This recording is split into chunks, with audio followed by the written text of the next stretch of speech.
Hello everyone, welcome to the SQRT channel. In this video I'm going to take a problem from the 2023 AIME 2. This problem came as problem number 4. Here we have a set of equations, xy plus 4z equals to 60, yz plus 4x equals to 60 again, and finally we have zx plus 4y equals to 60. Here we are targeting x, y, z belongs to real numbers. We are going to solve this problem and let's see how we are going to do that now. To solve it, I'm going to focus the first two equations. Basically, since I already have 60 for both sides, I'm going to subtract them and then you will see xy plus 4z minus yz minus 4x equals to 0.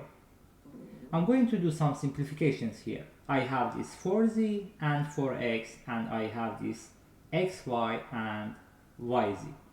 Let's take out 4 and also y from the terms that they already shared these comments, and then we are going to have this 4 times zx minus y times zx. Now if we take out zx as a common factor, you can see that I will end up with 4 minus y times z minus x is 0.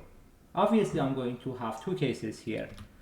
The first case is when y is 4 and second case is when z is x. Now let's focus on each part. I have blue colors for this one and I have green color for the other one. If I use y equals to 4 in the equations that I started with, I'm going to end up with whatever you see here. And as you see, the only thing that I did is basically I used 4 whenever I had y. On the other hand, for the second set of equations, the only thing that I did is I used x and z equal.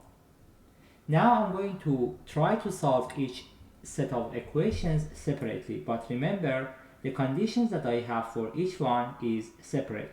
For this one I have y is 4 and for this one I have x is z.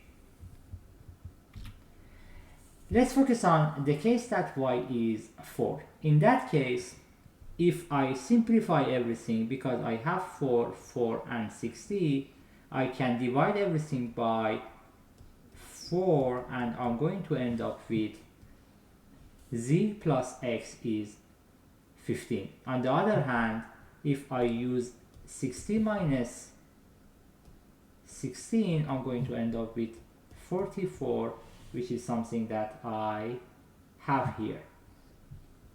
Now I have two equations. I'm going to use x equals to 44 divided by z, and I'm going to replace it here.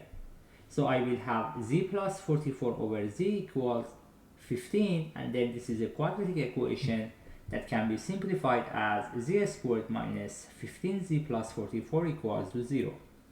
So now I have this 44 and negative 15, and you can see that 4 and 11 are possible answers for z.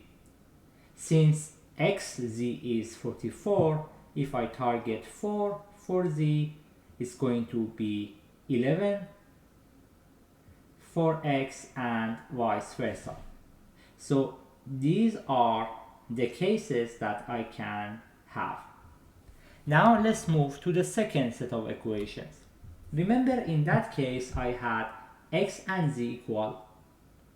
So if I do this here, I'm going to end up with whatever you see here, and the only thing that I did is basically subtract the second equation from the first equation, and then I factor out and simplify as I did before to have xy minus 4 minus x equals to 0.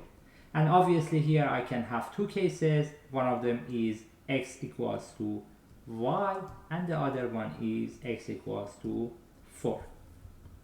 Now for each case I'm going to continue, but remember I already have this x and z equal condition, which basically means that when x equals to y, I already know that x and z are the same as well, so I'm going to end up with this, and when x is 4, I'm going to end up with x and z are 4, and we need to find y here.